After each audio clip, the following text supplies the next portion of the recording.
Tradição é a mensagem da quinta do clamor. E ajuntaram-se a ele os fariseus e alguns dos escribas que tinham vindo de Jerusalém. E vendo que alguns dos seus discípulos comiam pão com as mãos impuras, isto é, por lavar, os repreendiam, porque os fariseus e todos os judeus, conservando a tradição dos antigos, não comem sem lavar as mãos muitas vezes. E quando voltam no mercado, se não se lavarem, não comem. E muitas outras coisas há que receberam para observar, como lavar os copos e os jarros e os vasos de metal e as camas. Depois perguntaram-lhe os fariseus e os escribas: por que não andam os teus discípulos conforme a tradição dos antigos, mas comem o pão com as mãos por lavar? Marcos, capítulo 7, versículos de 1 a 5.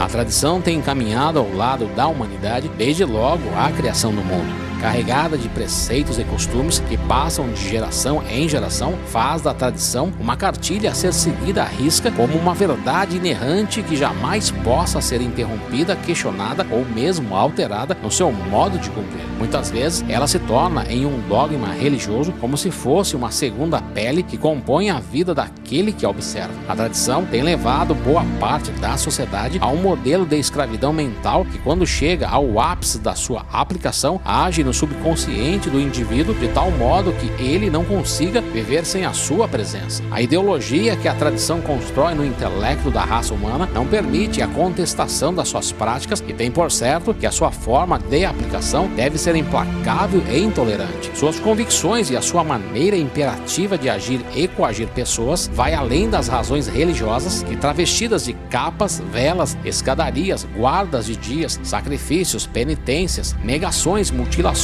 signos, benzimentos, amuletos, fitinhas, pular ondas ou negar em comer carnes, tornam-se um escudo maligno, uma cortina de fumaça que tenta encobrir a real intenção da tradição, que na maioria das vezes está encharcada de conceitos políticos, de conceitos de poder, de controle mental que geram diferenças e desequilíbrios sociais. A tradição se tenta manter em patamares onde não possa ser refutada, onde não possa ser mudada, onde não possa ser revista. A tradição é perversa, a tradição é injusta. Ela trata o seu oponente como se fosse um dejeto a ser lançado no esgoto. Jesus, quando questionado pelos fariseus e escribas acerca da tradição de lavar as mãos que não era observado pelos seus discípulos, vê que por detrás daquele questionamento não havia a preocupação pela vida dos discípulos, e sim percebeu que os fariseus e escribas não suportavam a quebra da sua tradição. Percebeu que a tradição era algo além do ser humano e que deveria ser cumprida a qualquer custo sob a pena de discriminação naquela sociedade. O que não é diferente nos dias de hoje. Somos julgados por não cumprir ou observar certas tradições familiares que estão carregadas de mentiras que, pelo simples fato de serem seguidas desde o tempo dos nossos patriarcas, se tornou em verdades absolutas, mesmo sem saber a origem ou o desencadeamento espiritual ou apenas tradicional que podem ou não acarretar em nossas vidas. É uma deslealdade que passa de pai para filho. É uma deslealdade por trazer consigo a imposição de se cumprir algo que está longe da vontade dos mandamentos do eterno Deus, que diz pelas palavras de Jesus: bem profetizou Isaías acerca de vós, hipócritas, como está escrito: este povo honra-me com os lábios, mas o seu coração está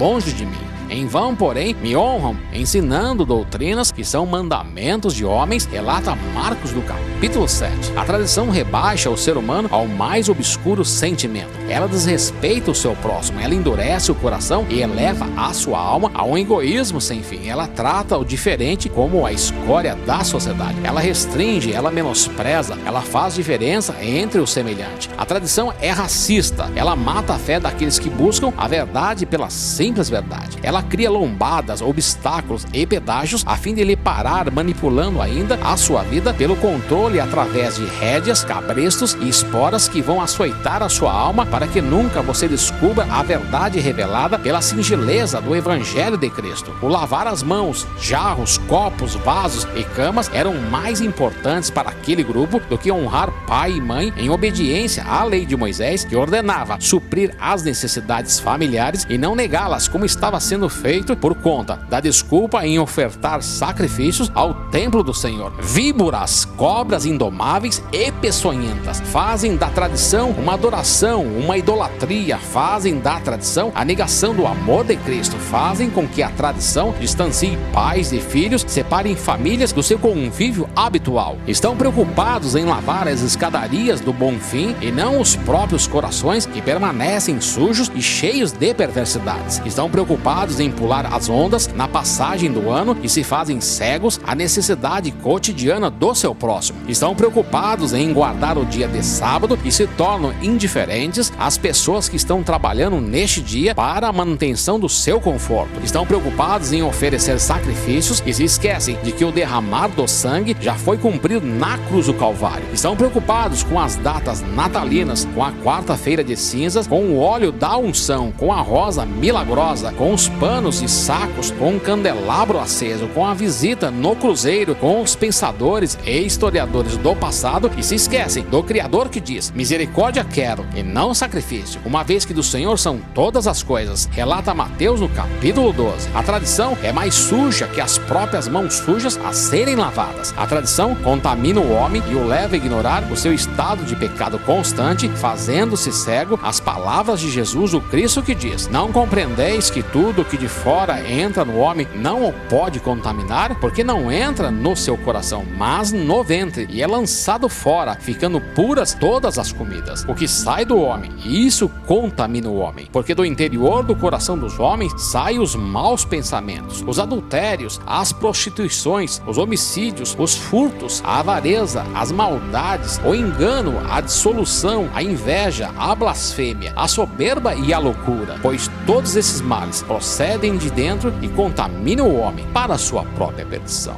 Que Deus os abençoe.